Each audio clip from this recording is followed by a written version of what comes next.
જેટલી સ્ત્રીઓ નથી એટલા પુરુષો છે, એટલે મને ખુદને એક સ્ત્રી હોવાના નાતે મને શરમ આવે છે. નંદરાજ બહુ સાહેબ, મને શરમ આવે છે કે હું આજે એવા મંચ ઉપર છું, એવા મંચ ઉપરથી બોલી રહી છું કે જે અમારી બહેનો નથી. હા, શું કારણ છે? ભાઈઓ તમે લઈને નથી આવતા તમારી પત્નીઓને? કાં તો 5 પાડોશીને ભેગા કરીને ચર્ચા કરો. મારે ખુદ મારી બહેનો મારા ઘરે આવે છે ને, ફલાણી માતા, ઢેકડી માતા, ઓમ નમઃ શિવાય, હું તો નથી બોલતી. તાર પાણી પીવું જ પી, ઓમ નમઃ શિવાય ના બોલું. હા, જય ભીમ કે તું જય ભીમ બોલું. કેમ કે જે વસ્તુ આપણા નથી, જે આપણા વડવાઓમાં મગજમાં ઠોસી બેસાડી છે કે આ તમારી માતા છે, તો જ્યારે આ દલિતો ઉપર અત્યાચારો થાય છે, દલિતોની દીકરીઓ પર રેપ થાય છે, 10 જણા 14 જણા રેપ કરે છે, ત્યારે ભગવાન માતાજીને બૂમો નહીં પડતી હોય? હે મેલડીમાં આવજે, એ ભોલેનાથ બતાવજે કેમ એનો પેલો હાંડ આવતો નથી બચાવવા? હા, કેમ મેલડીમાંનો બોકડો નથી આવતો? કેમ એ બોકડે સવાર થઈને આવતી નથી બચાવવા? હે, છતાં પણ આપણે તો મારે કાળકામાંનો દોરો બાંધ્યો છે, બીજા દાડે અઠવાડિયે જોવા જાવ ને કે હજુ કઈ ફેર નહીં પડ્યો, એવું લાગે કે હજુ ફરીવાર બીજી વાર જવું પડશે. હો, એટલે પેલો શું કરે કે પોતાના ઘરનું હાજુ નહીં કરી શકતો, એ તમને દોરા ધાગા આલે ને 5 દોણા આલે એટલે તમે એમાં ખુશ થઈ જાઓ. બસ મહારાજે કીધું હોય ને, આજથી મારો બેડો પાર. એટલે પણ તું મહેનત કરીશ તો બેડો પાર થશે ને. હા, હું કલાકાર ઓછી છું પણ આવા બધામાં વધારે છું સાહેબ. એના માટે મનોરંજન માટે સોરી, પણ કહેવાનો મતલબ કે જ્યાં સુધી આપણામાં પોતાનામાં જાગૃતિ નહીં આવે, આપણો સમાજ જાગૃત નહીં થાય, ત્યાં સુધી કશું શક્ય નથી. બાકી તો આવા કેટલાય મહાસભાઓ મેં ભરી છે, મહાસંમેલનો મેં જઈ છું. આ હમણાં સાહેબે વાત કરી કે ભીખાભાઈના ત્યાં સમજો આપણો જ સમાજ આપણા બૌદ્ધ વિહારમાં ના જતો હોય તો હું તો કહું ક્યાંક કાંકરિયા તો દૂર છે, તમારા ગામમાં કોઈ તળાવ હોય તો કયો જઈને ધક્કો મારો કે જાઓ અંદર જઈને પડો. હા, પછી બહાર નીકળી તો કે પટેલોમાં સંગઠનો છે, એટલે આ પટેલોને તો બચ્ચો એમ કે મારો પટેલ છે.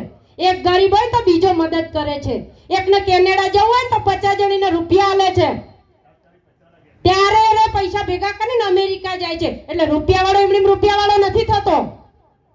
અને તો અહીંયા બેઠેલા તમામને કહું છું કે જે આપણી સમાજમાં ગરીબ સેવાળાનો વ્યક્તિ હોય ને, એને સાહેબ મદદ કરજો,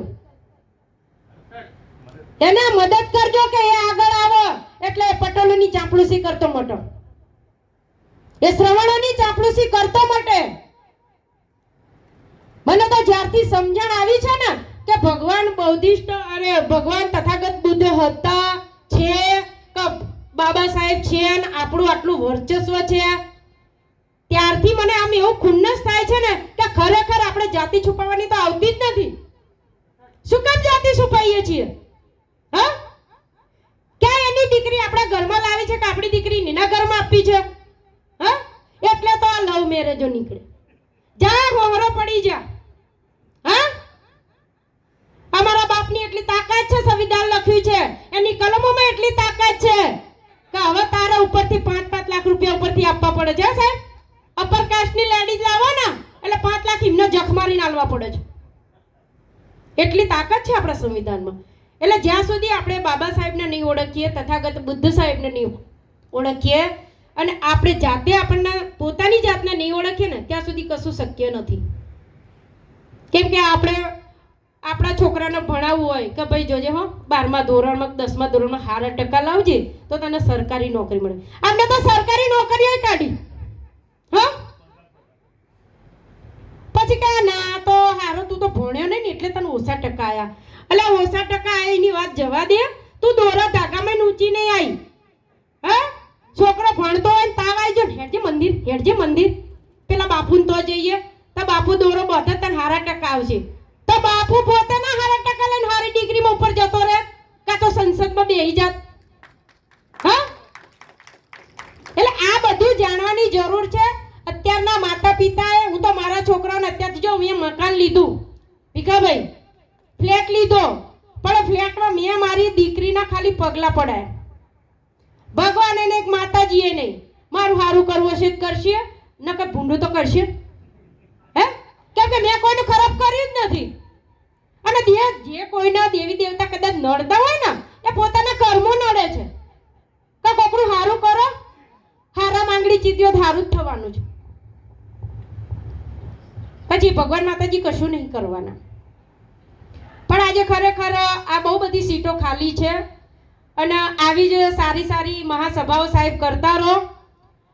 અને જ્યાં પણ મારી જરૂર પડે ત્યાં હું પણ આવું. અને હું ગુજરાતી ફિલ્મની એક્ટરની સાથે સાથે સેન્ટ્રલ જ્યુડિશિયલ કમિશનમાં જે ગવર્મેન્ટ ઓફ ઇન્ડિયાની છે એક ઓટોનોમિક બોડી છે એમાં હું ગુજરાતની પ્રેસિડેન્ટ છું. એટલે સારું એવું વર્ક કરું છું અને દરેક ગામડામાં જાઉં છું. હું મહિલાઓને પણ કહું છું કે જ્યાં પણ અત્યાચાર થતો હોય ત્યાં તમે ખામોશ ના રહો. એક સ્ત્રી આજે અવાજ ઉઠાવશે ને તો બાકીની સ્ત્રીઓ એની પડખે રહેશે એટલો મને વિશ્વાસ છે.